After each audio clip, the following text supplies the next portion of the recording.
grab your beverages and turn up your interweb. Solving the world's problems 12 ounces at a time. It's Dudes and Beer.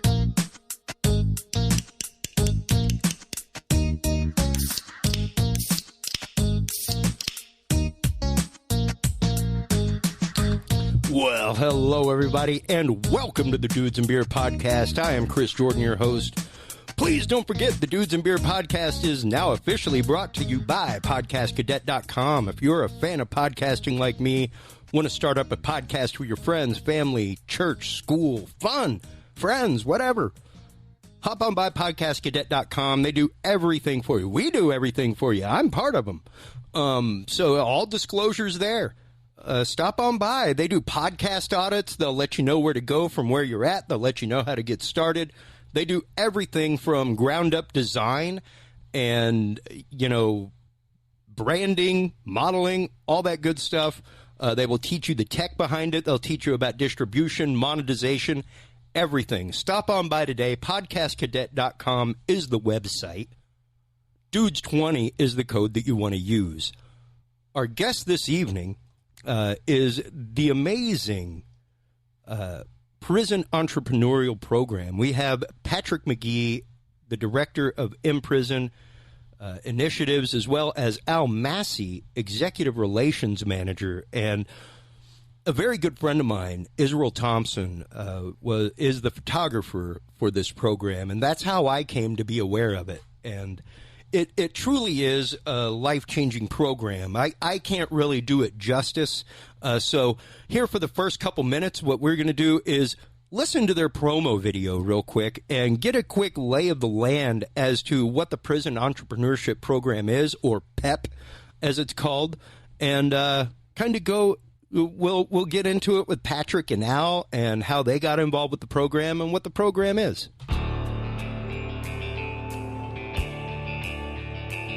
Imagine being released from prison after 5 years. You get dropped off at the bus station, you have $50, and you're expected to go make a life for yourself. Those aren't very good odds.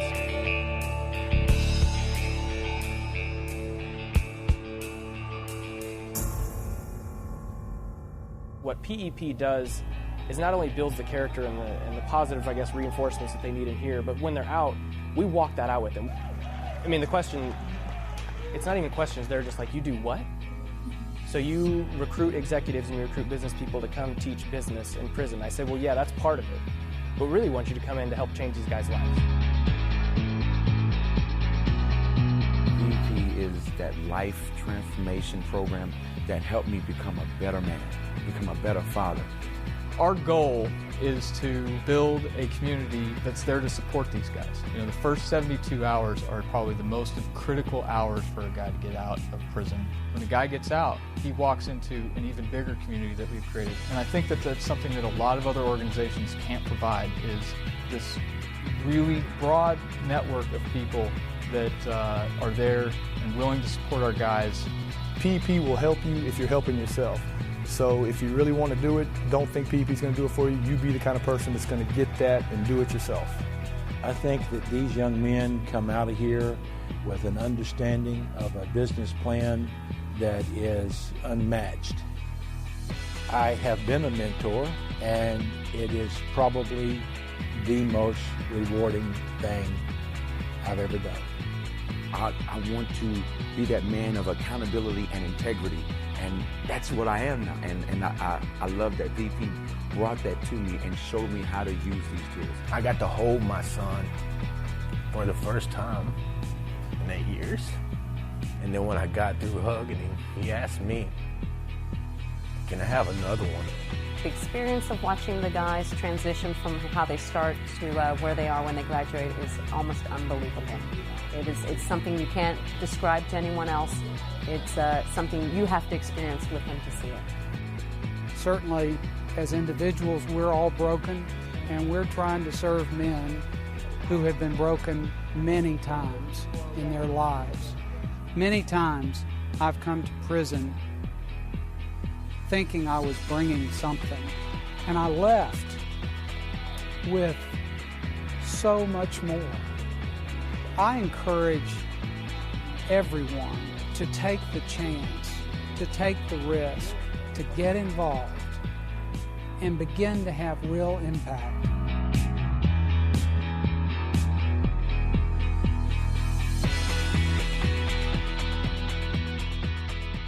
And there you have it, folks. The Prison Entrepreneur Program. Welcome to the podcast, Patrick McGee, Director of In-Prison Initiatives, as well as Al Massey, Executive Relations Manager.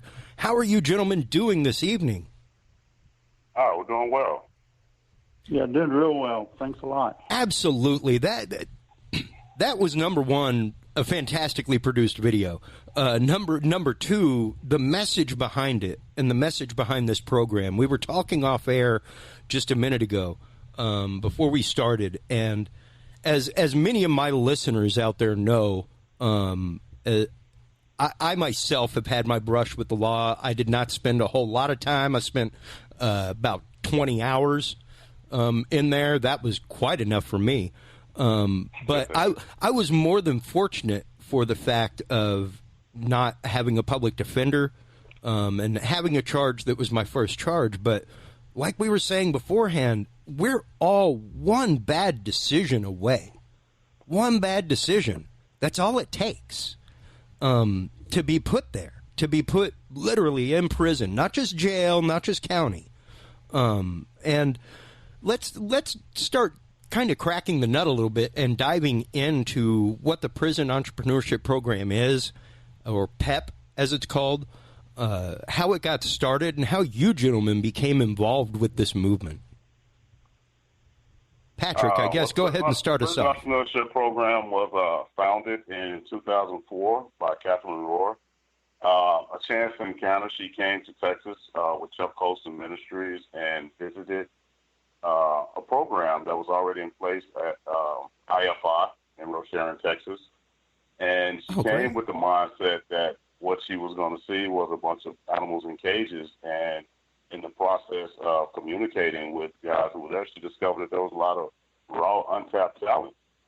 And her being having a background in venture capital, you know, she identified an opportunity. And basically, in a nutshell, she that day decided to start a program in prison. You know, unbeknownst to TDCJ or any other officials, you know, that's kind of her personality. A go-getter, you know, don't take no for an answer. And basically ran her first class without anybody in the prison system knowing about it. I love it, man. Straight guerrilla status. Yeah. And you know, PEP to this day still kind of carries a little bit of her DNA because no excuses. You know, there's an opportunity to take advantage of it, grab hold of it, and go. Don't be defined by your past. Create the future that you desire. Yeah. Yeah. And that is such an empowering message for anybody. Much less somebody in prison. And like the executive was saying, there are some people that have just had hard times. There are some people that have just had hard knocks, you know, and that's how you end up there. Whether it's the fact of you didn't have a role model, you didn't necessarily have anybody to look up to in your family, you came from a bad home. All of these things do contribute societally to the way you react to the world around you, to the way that you interact with the world around you.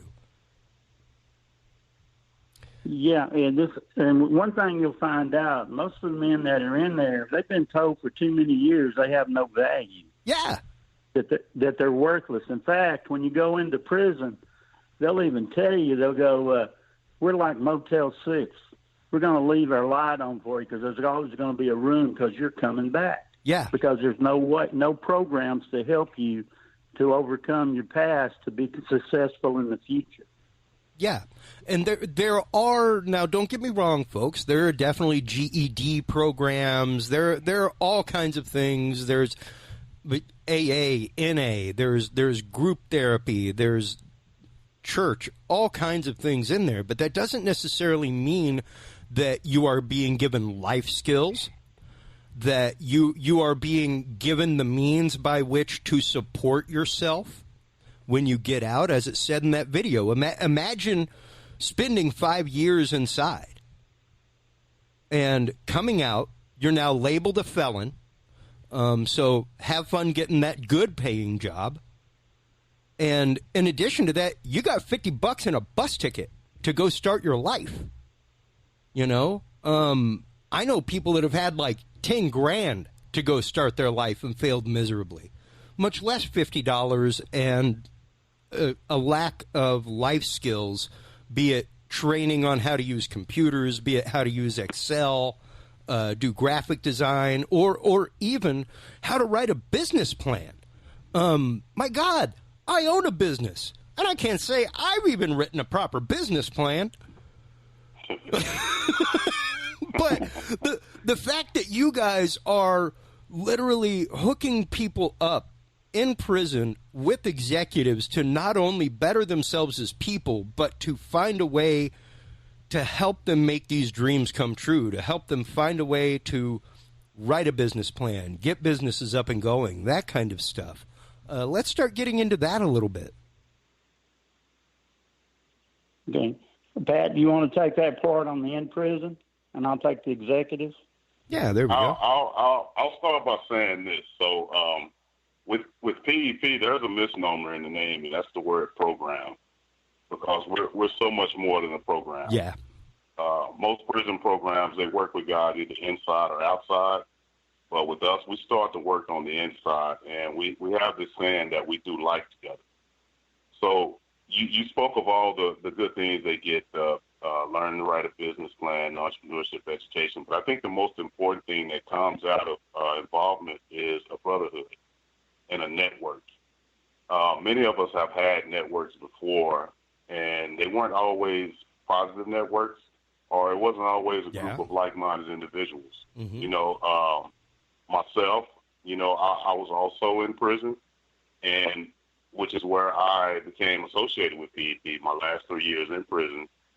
I was never able to be a participant. I was recruited as they started to put together a structure, and I was known as a peer educator. And in my role, I was functioning in the absence of our leader, along with two other guys, and we basically facilitated the program and added structure to the curriculum.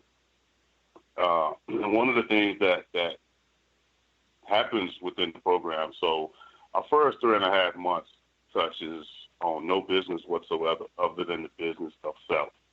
And it's totally character-driven, kind of an opportunity to think in terms of why have I thought the way that I thought, made the decisions that I make, and kind of start with the end in mind. And after the completion of that, then we go into 5.5 months of the business program, where they will learn to write a business plan. They will learn terminology. They will learn all of the functions of entrepreneurship, from marketing to setting up a proprietary or LLC or whatever format they're going to use, all the legalities. Wow. And then, to me, another important phase of the program is what we call servant leadership. So after they've graduated the business portion of the program, they have the opportunity to serve the guys who are coming behind them. So, like I say, to me, one of the most important functions of the program is the network and the brotherhood. And that carries over to the outside, you know, and one of the things I like about the brotherhood, whether we're doing wrong or doing right, we're doing it together. Yeah. So that connection remains. Another thing that I see within the prison is that there's an element of confidence and hope that's restored in people. And I think about myself, you know, you go through life and so many people continue to give up on you. Before long, your expectations of yourself lower. Yeah. And for me, by the grace of God, you know, enough people still believed in me until I was able to reach the point where I started to believe in myself. And in believing in yourself, you know, that there comes the element of transformation, where you realize you worth more than you've allowed yourself, because you've gone through probably the majority of your life holding on to a crutch. And one of the things I like to see guys reach the point to where I'm not responsible for the family I was born into. It's not my fault I was born into the situation, but it is my responsibility to make the most out of each day. That's right. So take the tools and the resources that are available to you, learn how to use them and when to apply them. You know, and that's part of the biggest function that I see within the prison. Yeah, and that is such a beautiful message to revalue human beings. One of the things that we were talking about in our just pre-air conversation was the dehumanization of people when they go to jail.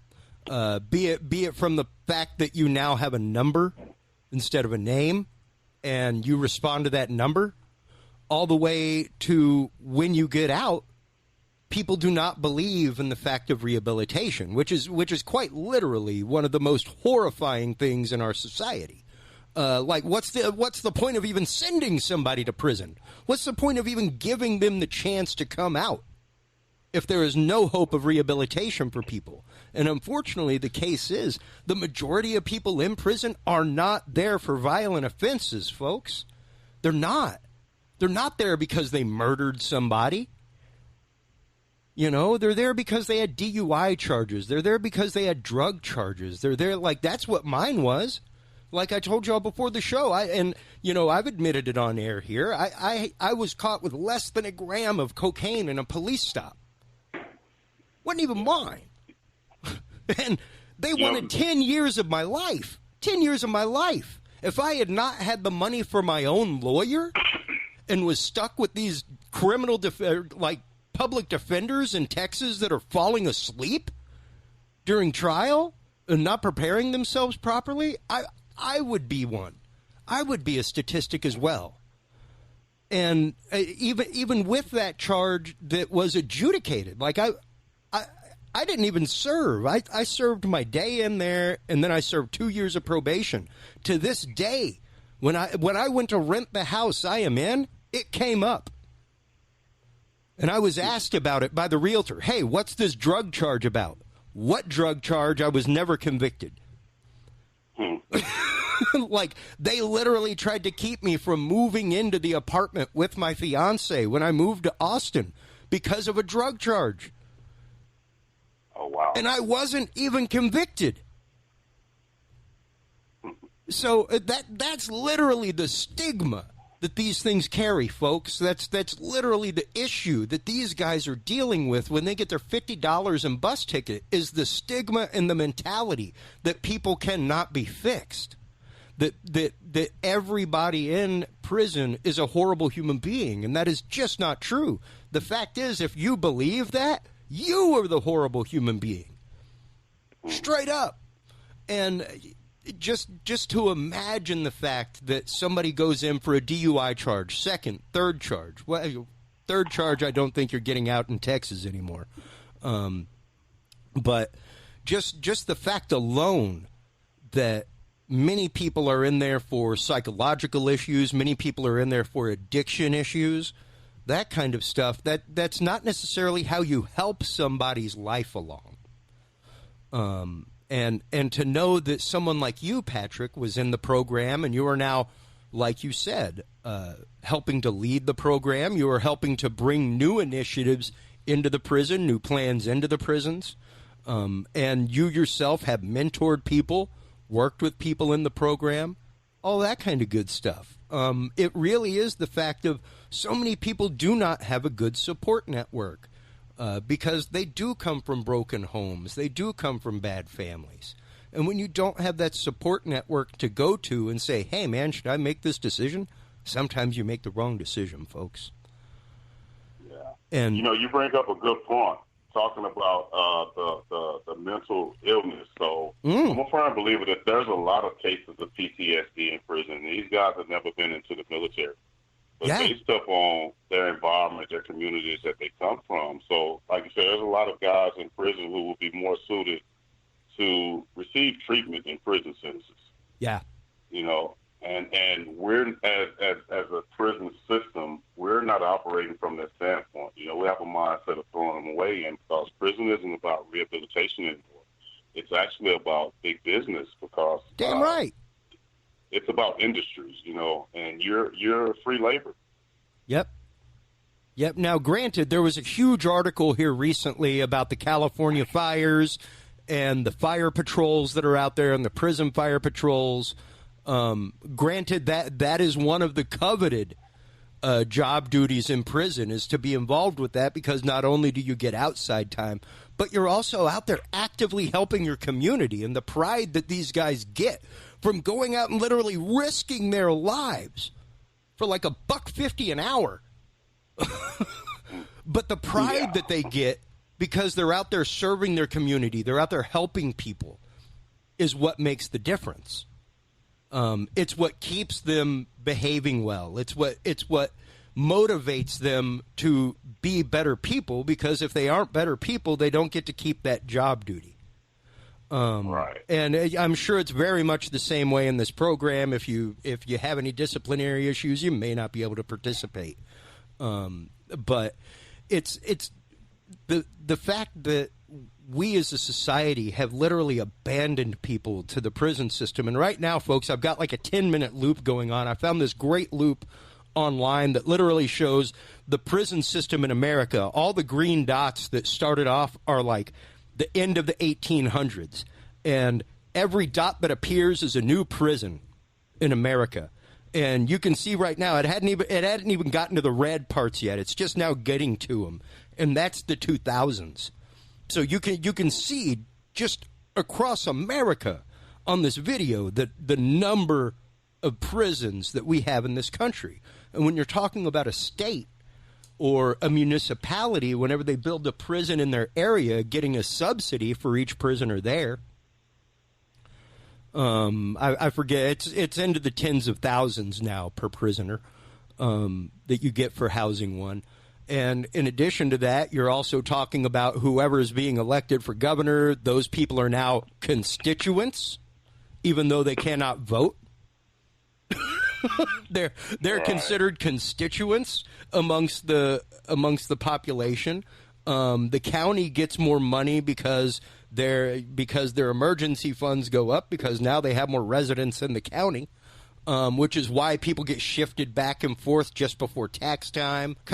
It's disturbing. And whenever you start finding out that there are judges out there selling kids into, like the one in Pennsylvania a couple years ago that had like 100-something cases where he put kids into state prisons, like 16, 17 years old, ruined their lives with something that should have been a minor charge for a minor, It's horrifying, because once it's there, it's not going away. Right. It's on your record forever. And yes, it can affect jobs. It can affect you getting a home. It can affect your position in the community, even though you're wanting to do good things. Chris, I probably have the best job in the world, because I get to recruit executive volunteers to come inside prison and to change people's lives. Our problem in this country is that we're so encompassed and with what we do every day, we forget about the ones around us. And it's such a great feeling to go in there and see somebody change their life and become a father, a son, and a husband again, to see them reunited with their families who at one time disowned them. And it's just unbelievable what takes place, but it changes the lives of the executive volunteers at the same time, because now they're saying, wait a minute, these guys are so intelligent. They are great businessmen. They just need a chance, and they need hope. And when they do that, they become successful. We've had over 500 men start their own businesses. A couple of them are making $1 million a year now. And it all came from this program, because we got close to 3,000 men that have graduated our program. And now they are back into the world, and they have jobs, because 100% of our men have jobs within 90 days. And they're paying taxes. Yeah. And they're becoming now, they're profitable. And they don't, because the state, it costs about $31,000 a year to house somebody in prison. And now you don't have to worry about that. So our ROI is around 647%. Where can you make that kind of investment in a person's life? Yeah. Yeah, precisely. And like we're saying, we have a couple of comments here amongst the group right now, actually. Georgia B. Cammy, who is a regular listener, is also a juvenile defense lawyer. And she just made a comment, if people have a drug addiction, there is a 95% chance they will be back within 3 years. Right. And our loop has just started over, everybody, so you know. You can now see the vast number of prisons over the last, less than 100 years. But it really is the fact that we do need aftercare. We do need community involvement. We do need, like we're saying, this network. The most important thing here really is the network that is built amongst the people that are part of the program. Yes, the mentoring from executives is fantastic, but the network and the support from each other, being able to lean on each other afterward. Now, if I'm not mistaken, Al, you yourself were a member of the program, and Patrick was one of your teachers, correct?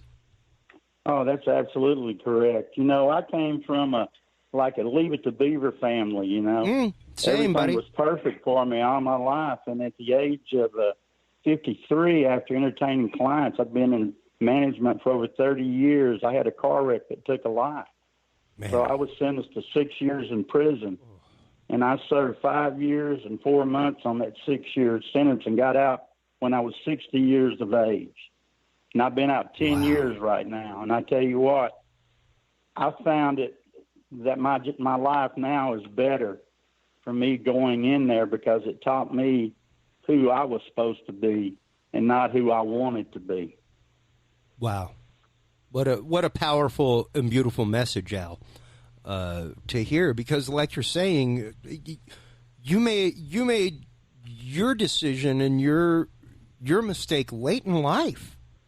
Like not right. Everybody is 18, 20 years old when that mistake happens, when that issue happens. And I mean, a lot of my waking up came not only from that one night, but that 2 years that I had to spend in AA, talking with people and going to meetings and keeping a journal and going through those steps and really exploring these things with other people and hearing their stories and going, wow. People really do end up in this situation from one bad decision. You know? You know what really changes you when you go into PEP? You have to write your obituary. Oh, wow. If you died that day, what would your obituary say? And when you write that and you see the things that you did, and you go, no, I don't ever want anybody to think that's my legacy. Wow. It's time for me to change. And I'll tell you what, one of my best friends is on the phone with me right now, and you'd never think that we should be doing things together, but we do life together. We go on cruises. Everybody looks at us and they go, wait a minute, what's going on here? But that's a beautiful thing. Like Georgia just said on our group conversation here, true, the more support network, the better their chances are. And like you're saying, you're happier than you've ever been. You're 70 years old right now, and you're literally on the phone with your best friend. This guy I still work every day, enjoy going in. Yeah, precisely. And you really do. One of the things that was brought up earlier was the concept of no matter what happened to you in your life, what matters is what you do from the moment you wake up on. Doesn't matter. Right. Like, every day is a fresh slate, people. Learn to see that. Learn to understand it. Even my wife today, like, we're looking at buying a house and stuff right now, and I had a credit card that was shut down, all that kind of stuff, and had like a zero balance on it and everything, and I canceled it. And then I looked at my credit report and it went down, and I was beating myself up because I literally canceled this credit card. And I was like, I should have left it open. She's like, just let it go. Stop.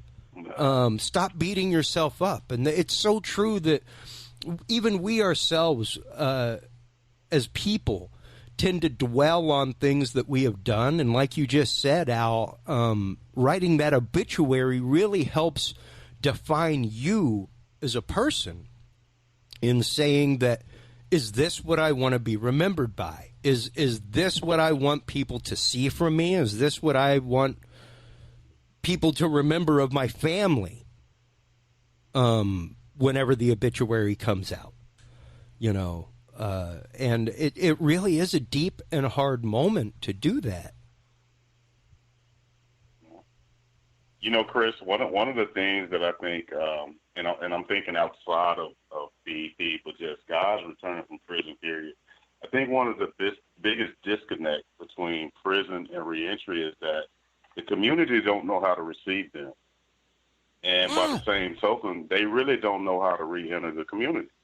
And that's from our local churches to the people in the community. So your guest said about the guys returning after so many years. Yes, because they're going to return to a place of comfort, because they're walking around with a shame and a guilt. And people are constantly reinforcing that shame and guilt because they don't know how to receive them back into society. Well, and it's because literally there is a stigma. You're stigmatized. You may as well have a big red A on your chest, or whatever letter the crime was. You know, like we may as well go back to puritanical America and do that. You know, and publicly shame everybody for everything that they've done. And that's horrible. Like I said, to have that mentality is such an inhuman thing to do. Like we said before the show, compassion. The word compassion literally means to suffer with, to suffer alongside somebody. And in order to have compassion for somebody, people, you've got to have empathy first. You've got to be able to imagine what it's like to walk a mile in their shoes. And we have really lost this point of empathy in our country, this point of general caring for our neighbor and general support for the people around us, be they co-workers, be they parents, teachers, police even. And to dehumanize people in any way, shape, or form is how we end up in these horrible situations. This is how we end up with racism. It's literally a diminutive mentality that just reduces everything down and boils everything down to black or white. And if you've only got a choice between Pepsi and Coke, is that really a choice? Like, what if you want an orange soda? You know, there's options. You know, Chris, that's interesting you said that. You want a Pepsi or a Coke, because in prison you make 5 decisions a day. Wow. What time you want to get up, if you're going to go eat chow, and then when you go to the commissary, do I want a black bag of coffee or do I want the old brown bag? It's cheaper. And you walk out and you come into a world where you got to continually make decisions. We've taken people out to lunch, and they don't know what to order. They'll say, well, you order for me. Or they don't know how to use a cell phone. Yeah. You know, it's a completely different world, and that's what it takes, people helping these men readjust back into society. Yeah, no, precisely. I mean, a prime example of that, one of my favorite 80 movies ever is Moscow on the Hudson. With Robin Williams, and the first time he goes to the grocery store, he passes out in the coffee aisle because of all the choices. He doesn't even know what it's like to have a choice of coffee, and it's so much the same way with prison. Whenever people are released after years, because like you're saying, they are not socialized to society, to the modernizations of society. And a really good example is the example of Brooks Hadlin in Shawshank Redemption, where he's working as the bag boy and continually asks his manager if he can go use the bathroom. Can I go use the bathroom, boss? Can I go use the bathroom? It's like, don't ask me, just go. And it is that demoralization, it is that desensitization to society that happens on both sides. Once people go to prison, society leaves them behind, and they leave society behind. And we really have to do all we can to help build that bridge again. You really have to do all you can to support people emotionally again and to give them that chance of redemption. because we're all people. And to not have that chance of redemption is, I mean, like I said at the beginning of the show, why even give people an option of parole if you don't believe in the chance of redemption? That just means if they go in there, they just stay in there for life, right? You know? And that's not right. That's not true. Because every day is a decision. When you wake up, you literally have the decision whether or not you get to be happy today, people. Like, that is a decision. You wake up deciding whether you're going to be pissed off all day or not. That's your active decision. And despite anything that's happened to you in your life, despite anything that happened yesterday, this is a new day. If you go into today with that on your mind, yeah, it may just be tainted. So whenever you, Patrick, were talking about the fact of that is such an important and intrinsic part of this program, is that concept of personal healing, that concept of you are responsible for your mindset every day. That is one of the biggest points of business that there is, straight up. As a business owner, I could wake up and go, man, I didn't land a sale yesterday. I ain't going to land one today. That's not the mentality you want to go into business with, right? Like, that's literally a defeatist mentality. So let's start going into a little bit of the program and what the program teaches and how the program kind of helps prepare people for what is outside and how it prepares them to take those next steps in life. So inside the program, it starts out, like I say, character development. So it's putting you in a position to where you're able to really dissect yourself up to this point. The program is in a position of meeting individuals where they are and help them where they're trying to go. So it's kind of starting with the end in mind. And no matter what your past has been, what do you want your end to be? And working backwards. So within the first 3 months, what we offer is we offer Leadership Academy, which contains effective leadership, which is a curriculum that was created by PEP and some of its participants. We also utilize Quest for Authentic Manhood. We use the concept of small groups, and we use book clubs for that. So we utilize the books Who Moved My Cheese and True North. We also utilize the Myers-Briggs type indicator assessment tool, which again allows a person to really grasp an understanding of intaking information and making decisions from that information.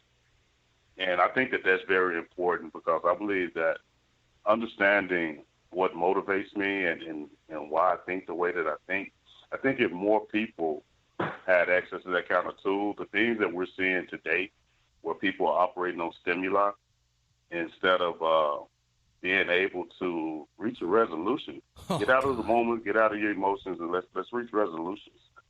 And having that tool, so and like I say, they operate within small groups. And what small groups do allow you to create vessels of trust in individuals, and you foster relationships. Yeah. And then we go off into the entrepreneurship program, which we utilize a college level textbook. We do the business plan, but we also have a monthly event. And this is where Al's place come in, and where he recruits executive volunteers to come in and operate as executive judges. But more than anything, they develop the bond and the mentor type relationships. And after that is where we have the servant leader on the inside. And what we've created for our servant leaders is basically we've taken the round table concept and created a square table program to where it's 4 guys who are bond together with the mindset of once you are out, this is kind of like you're foursome. So in times of accomplishments, in times of disappointment, that you're going to always be able to lean on one another. And that's even within the structure of the entire brotherhood. And as far as our reentry, so we have what we call life caddies in Dallas, Houston, and Austin, who will pick the guys up the day that they're released from prison. and either take them to one of our transitional houses or take them home. We have job development, which is headed up by our case managers. And Al mentioned earlier, about 100% of our guys being employed within 90 days of release. Which is majority incredible. of those jobs come. Excuse me. That's incredible. That is nuts. Like that rate in and of itself is insane. That's crazy. The majority of our guys get their jobs based upon the network. So it's not so much the work we do.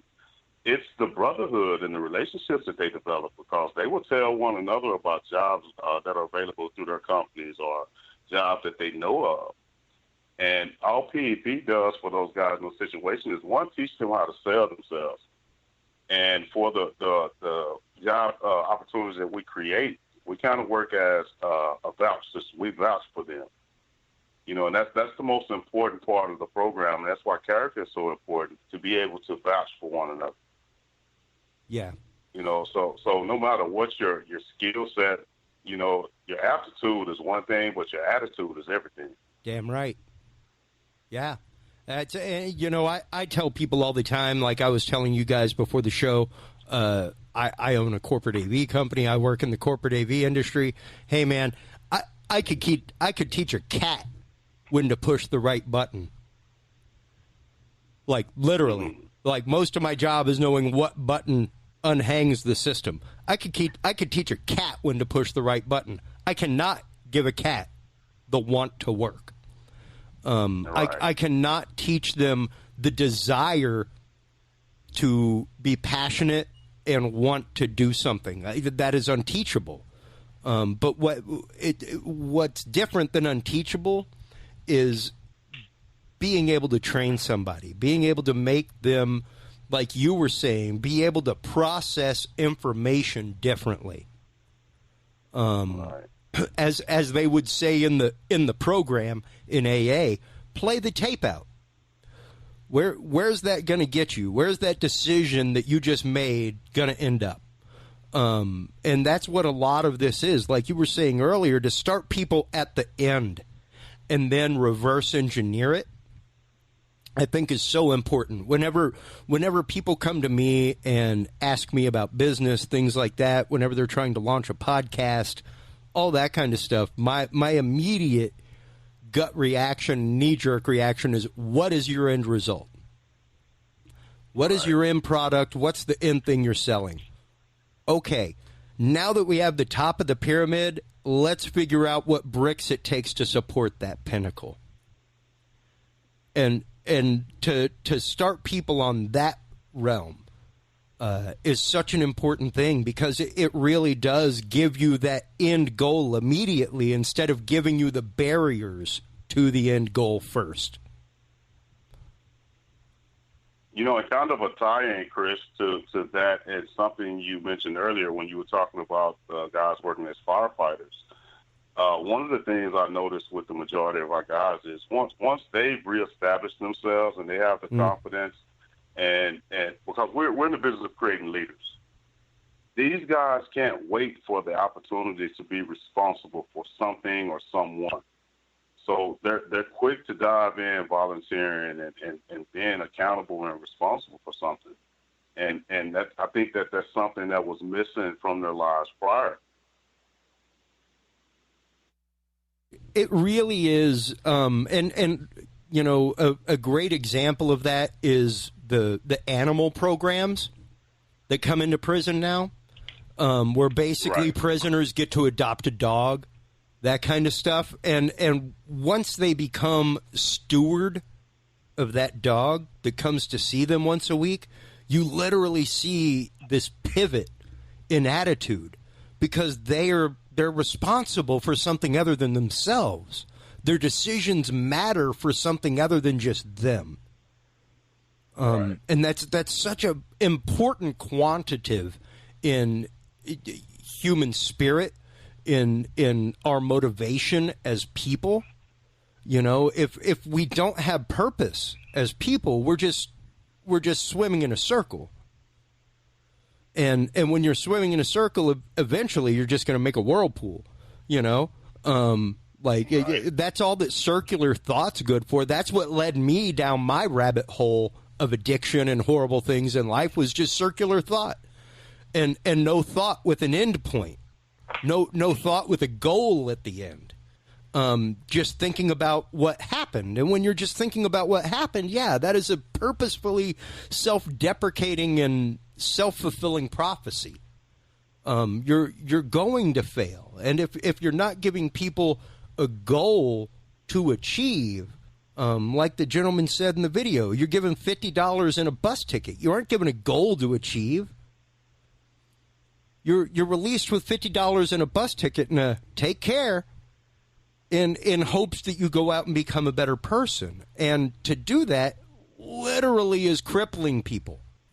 You are crippling them. It's no different than just pushing somebody through the ranks of high school without actively educating them. Right. You're actively not giving them a chance. You are crippling them by doing that. And so, Chris, go ahead, Al. One. I'm sorry, I didn't mean to interrupt you, but no, it's your show, my friend. Something come up in my head. One of the statistics that we haven't told you yet is probably one of our best ones. You know, they do recidivism checks after 3 years. Our recidivism for our graduates is like 8% going back to prison. We have a 92% success rate. But if they go live in one of our transitional homes, we have 3 in Houston, 1 in Austin, and 2 in Dallas. It goes down to around 3% go back to prison because they have that brotherhood that they're living with. Yeah. And like you were saying, Al, you're on the phone with your best friend. This person who helped you through the program and who mentored you through the program is now an integral part of your life that you could not do without. And that's what we're supposed to be as people. That is the communicative bridge of humanity that we're supposed to have, is that open heart, that heart on our sleeve to be able to feel other people. And we as a society have literally begun to cut ourselves off from that. We've literally begun to desensitize ourselves to that. And that's what leads to this utter reductionist mentality that is the birth of racism, that is the birth of the stigma of prisoners, that they can't be rehabilitated, that everybody that in there is a hardened criminal and deserves to stay there for life. Utterly not true. I myself have done a bit of prison ministry and gone in and talked with people in the past. That kind of stuff. Never found it to be the case.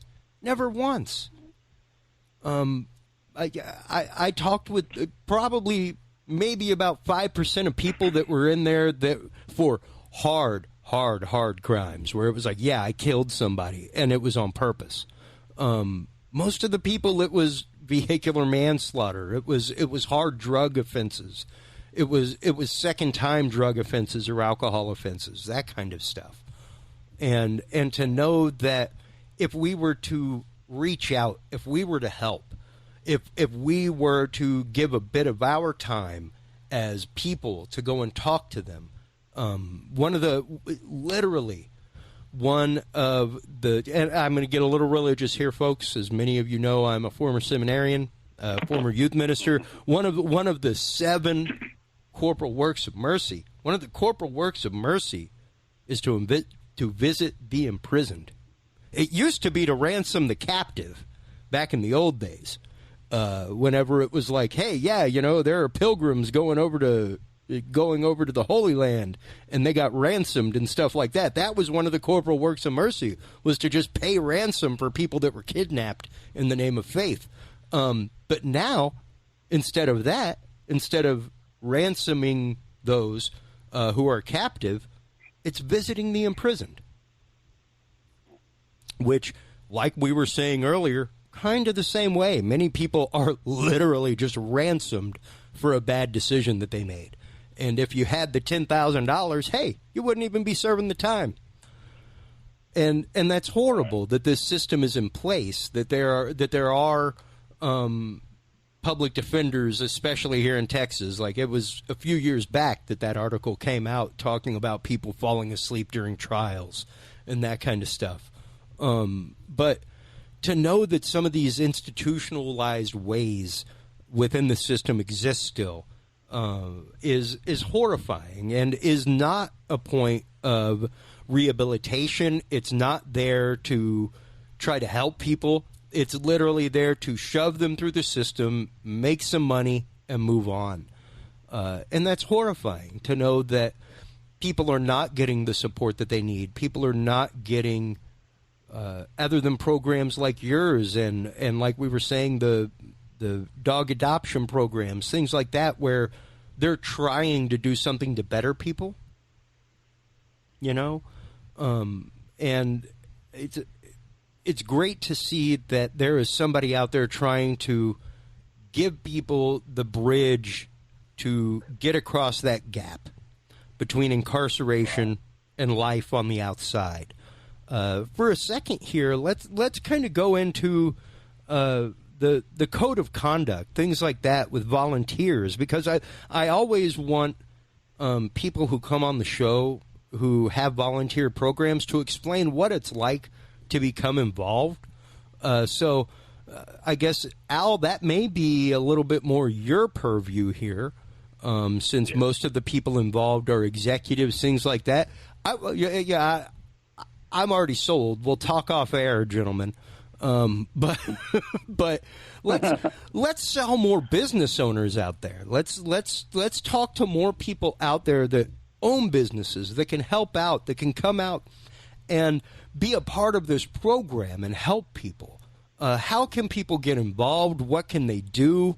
Give us a little bit of background here, Al.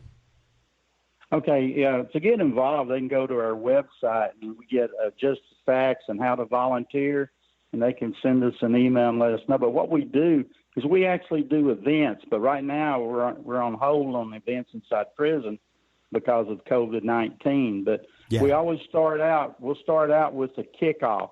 And the kickoff is where the volunteers will come sit with the participants, and the participants will tell them what their idea is for a business plan. And they give them ideas of how to formulate that plan and take it to the next step. And then we do a venture capital panel where they're going to actually, like a Shark Tank, we're going to have business volunteers sitting at these tables broken up, probably about 10 different rooms, and they're going to pitch their idea to them. It's about a 5-minute pitch. And so they give them feedback on that, how to make it better and to bring that along the way.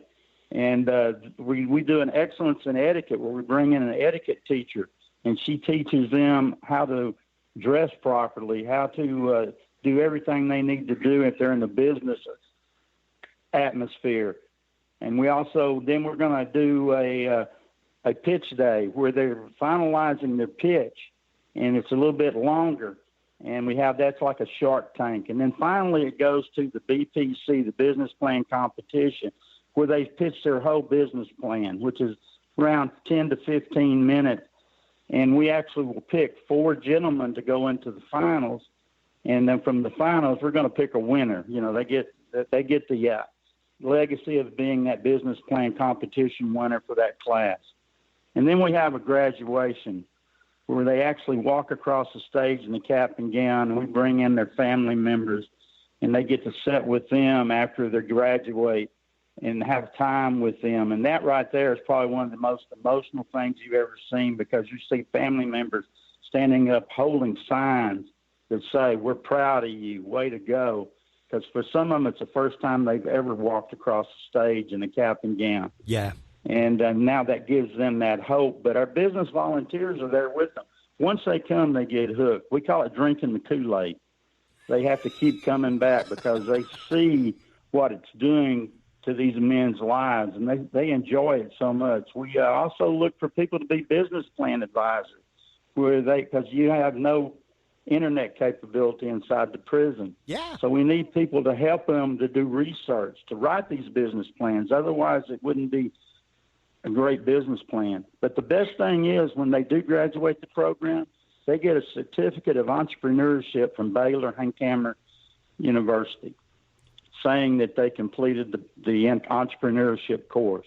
Wow. Most of our guys, though, like I said, they want to go out and work when they get out. They want a job that they can be profitable. Starting wage is about $11.50 an hour. And after 3 years, we have people buying their own homes because these business executives help them, tell them how to do finances, how to get their credit scores up. Yep. I mean, it's just something that you can't believe until you see it. So we do 2 classes a year at both Estes, which is up at Venus, Texas, and 2 here at Cleveland at the Oliver J. Bell unit. Okay. And we usually have about anywhere from 60 to 100 volunteers come into the program for those events. Wow. What an incredible response.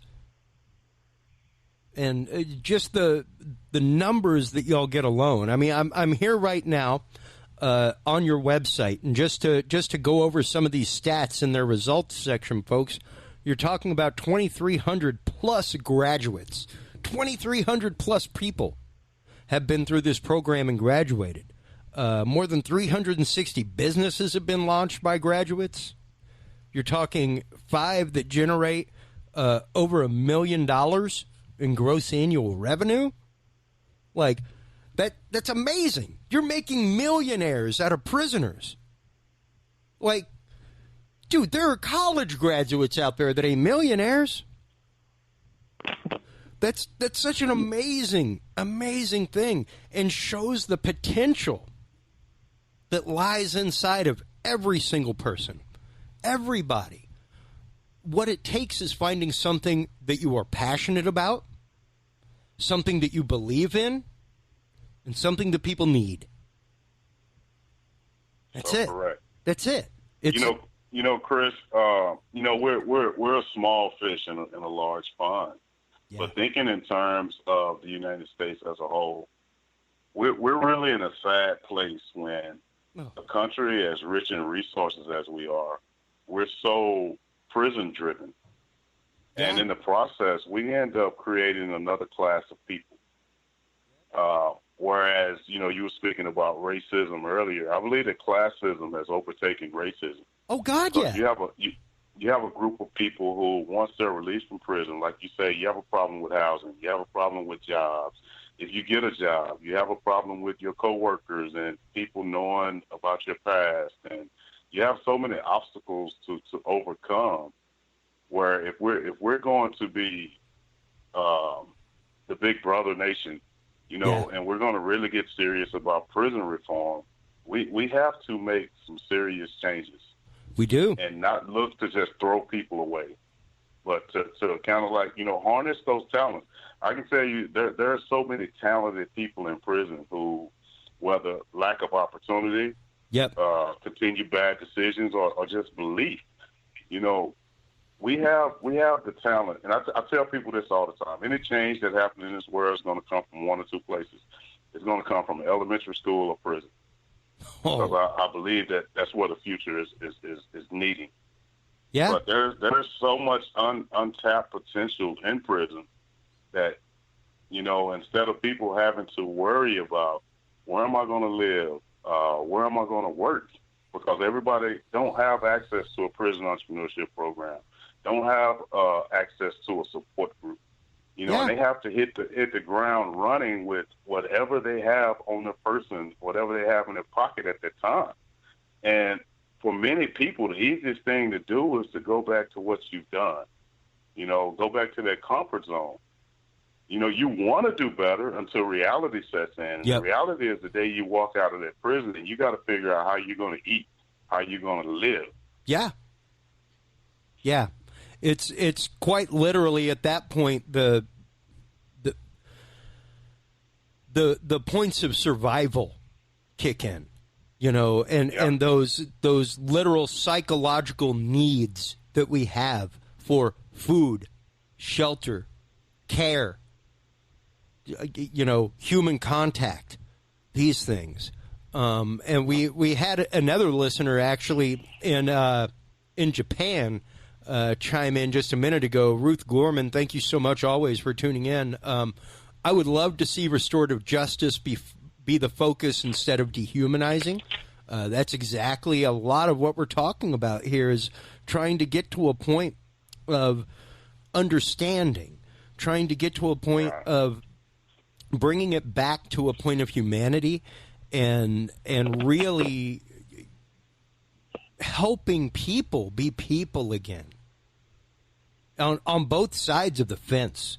Like you were saying, it's not only the fact that these people come out, you guys came out partially hobbled emotionally, mentally, because of, I mean, literally the PTSD of being in prison to begin with. You know, right. much less if you had not gone through this program, the mentality that could set in, the self-deprecation that can set in for having put yourself through that again, like you were saying, to literally say, well, I'm not worth it anyway, so what's the point in trying? You know, and that's. My God, man, I almost just started crying. Like, it's literally so hurtful to me to know that people think that way, to know that people devalue themselves as people and believe that they are utterly useless is one of the most hurtful things in the world to me. And to know that people like you are out there giving people a chance, giving people the tools by which they can not only change their lives, but change the lives of their families and communities around them. And that y'all are helping with communities there with transition houses, things like that, so that people can learn in that incremental way how to reassess themselves in society, how to reintegrate themselves into society, and how a society can reintegrate them at the same time. Al, how can executives go about being involved in this program? How can people go about from the outside? We'll work from the outside in here. How can people become involved in this program on the outside, Al? Well, on the outside, we're always looking for people to take a dinner to the transitional house, you know, because these guys never really had sat around a table and talked about good things that have happened to them that day, you know, growing up. You know, we're looking for men to be business mentors to our guys on the outside, to kind of lead them along the way, to make them really see what their goals should be, you know, set SWOT goals and everything and move toward it. Like I said, the business plan advisor, that's excellent for people on the outside, because now they can help these men grow on the inside by giving them the information that they need. And like I said, you can go on our website at www.pep.org, and you can find anywhere you want to volunteer and become part of this program, because we're always looking. Go to the Take Action link on the website, and it'll have various things that are available for executive volunteers. Yeah. There's the volunteer code of conduct, attend events, become a business plan advisor, mentor, teach at an e-school, hire a PEP graduate, all kinds of options out there. Now, to reverse this here and go from the outside in, Patrick, for those people that are maybe already doing some kind of prison ministry, for those people who may have family on the inside, for those people who may have loved ones or friends on the inside, how can they inform their friends, family inside how to become a part of this? How can those people inside advocate for this program in their local system? So what happens is we receive a query from Texas Department of Criminal Justice quarterly, and it has a list of guys who are eligible for the program. So part of the eligibility is they have to be within 3 years of parole along with discharge date, because we operate on pre-release facilities. So the time, nature of offense, so we don't work with sex offenders. Sex offenders, major disciplinaries within 180 days and so forth, those are disqualifiers. As far as we receive unsolicited material from guys who are requesting to get in, but until we receive their information from Texas Department of Criminal Justice, there's there's not much that we can do in lines of recruiting. But as far as families and loved ones, we receive calls from families regularly inquiring about the program, and we give them the information that's available. And a lot of the families, believe it or not, I'm not sure how they hear about the program sometimes, but they're so excited about the opportunity that's available. And they will call us regularly until their loved one qualifies for the program. Wow. And that's why I wanted to ask, because so many, like I myself have a loved one inside right now, another state, not Texas. But, you know, to know their situation, to know, because if you're close with your family and you know these situations, it's one of those you're always looking for an opportunity.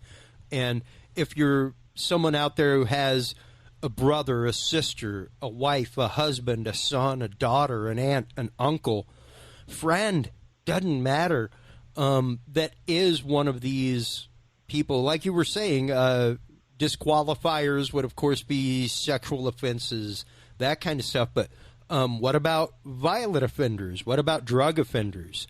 That kind of stuff. Yes. We work with violent offenders, drug offenders. Myself, I was actually convicted for murder. So that's not a disqualifier. Yeah. You know, the biggest thing that we look for is commitment to change. So outside of the crimes that Texas Department of Criminal Justice will disqualify you for, we don't disqualify based upon crimes. Yeah. Like I said, the whole thing is change. We're a voluntary program, so because we are a volunteer program, just because you start the program doesn't guarantee that you will complete the program. Yeah. Because if we're not in the business of producing better criminals, so if you're committed to change, we work with anybody. Yeah, and that's what I love about you guys is that you literally make this program available to just about everybody on the inside that is preparing for release. And it's such an incredible opportunity. What states are y'all presently in right now? What states are y'all presently? Texas only right now. Are y'all actively looking at other states? Are y'all applying to other programs, that kind of stuff? I don't believe that it's out of the question. We receive inquiries from several states who are interested in replicating. But I think for us as an organization right now, we're trying to solidify what we're doing in Texas before we start to venture out, because there's still so much more work for us to do here in the state of Texas. It's almost like you deal with business plans and things like that regularly.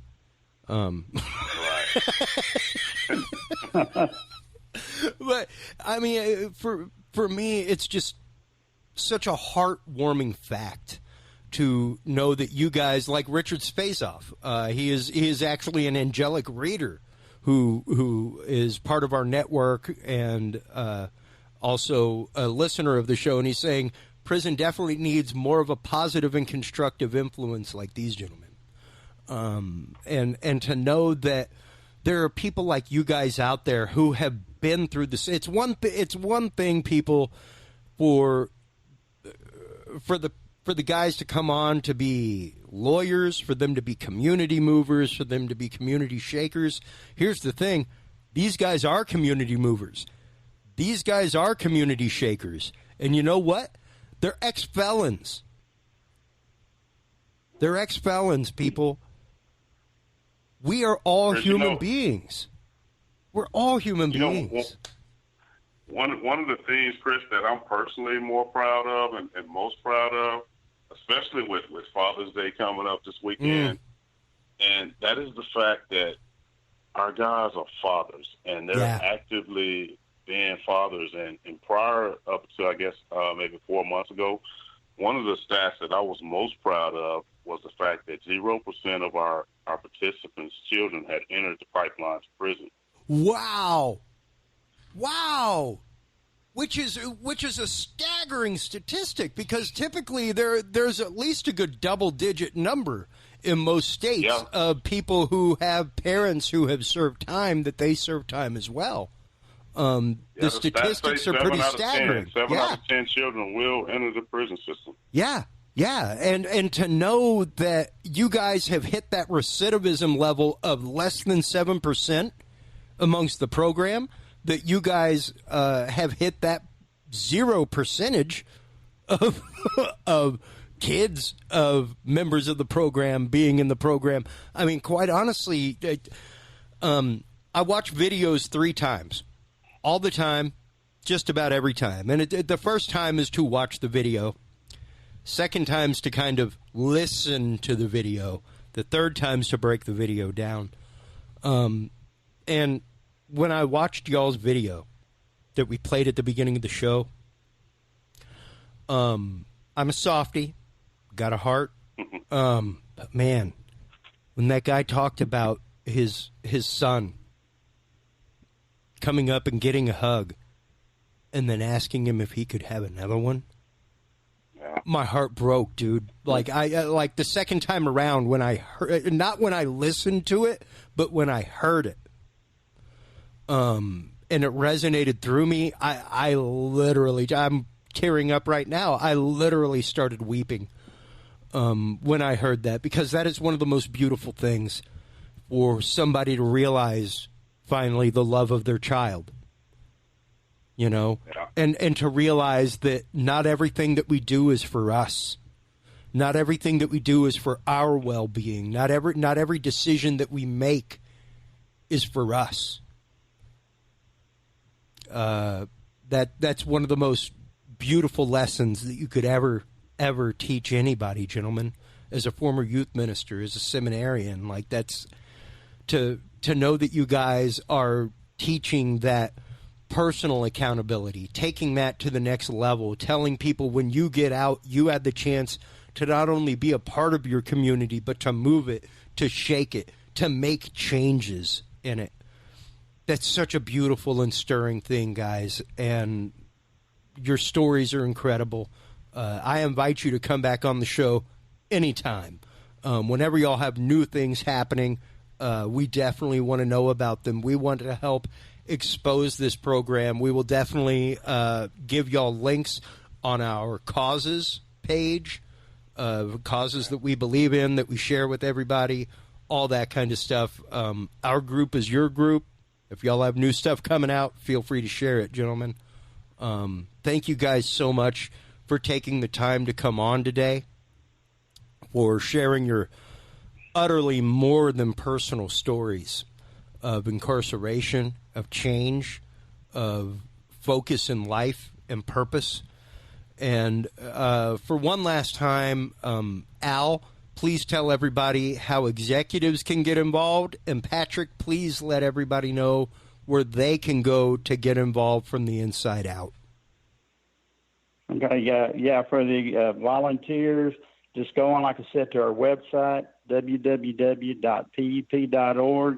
And there's a list of different ways that you can volunteer and become part of the program. For those who are on the outside, the best way for you to get involved is not go on the inside.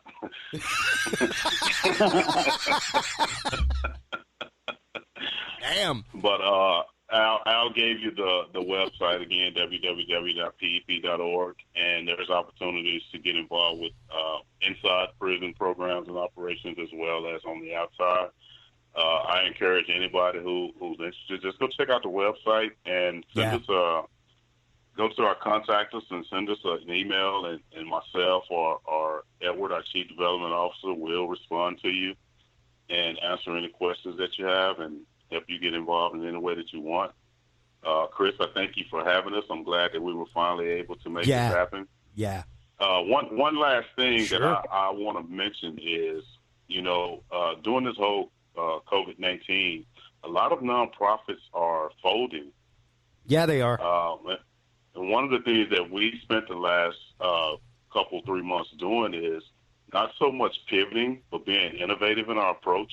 Yeah. Because the prison systems are locked down. We haven't been able to operate within prison. But in the process, we've created a correspondence course. In the process, we're able to work with more people, Wow. many who would not qualify to go through the program. So we just worked with I want to say 120 guys who we wouldn't have been able to work with if we were under normal operations. So it's given us the freedom and the ability to work with more people. So that's a beautiful thing, and while also continuing to build on the program. Yeah, and a whole new outlet. Like, quite literally a whole new meaning. Like, good God, you could be doing lessons in prisons where you don't even have people locally now. Right. You know, so like that's quite literally just talking about the evolution of a business plan in and of itself. You know, like that. I've been saying the whole time this stuff is horrible. It's horrible what's going on with COVID and everything else. But as a live AV engineer, man, the things that we're going to... I myself, it was odd because the last 2 years, I have been focusing my business live toward live streaming. And this horrible reality just kind of crested as mine crested. Like, right as I put in all the infrastructure to start doing live things via the internet and web and, you know, hey, I have all the infrastructure to start selling live streaming, everything went down and went live stream. It was like, oh, my God, what are the odds of that? That's as creepy as possible. But now it's quite literally something that is going to be incorporated into everything. There will no longer be an event that is not live streamed in some way, shape, or form because of this world-changing event. So I believe that. The fact that this has literally changed the way that y'all evaluate your program, the way that you guys actively are reaching people on the inside and pulling them up and teaching them to pull themselves up and walk with their own bootstraps. Beautiful, gentlemen. It's absolutely amazing. Like I said, my platform is your platform. My audience is your audience. Anytime you gentlemen want to come on and advocate this, you have a platform. Thank you. Chris, one last thing Sure for thing. because I'm in development, okay? Okay. We get no money from the state. So if anybody wanted to donate to our program, I've got to say that my boss would fire me, okay? Well, damn right. I mean, that's... But there's a place on there to donate. I've got it up on screen right now. You can see right here, folks, they are at about 44,866 of the 15,000 they are trying. And if you look, there's 8 donors in that. So there are people giving. It ain't like people are joining a buck give back. Yeah, man, it ain't like people are joining a $1 a month club here, you know?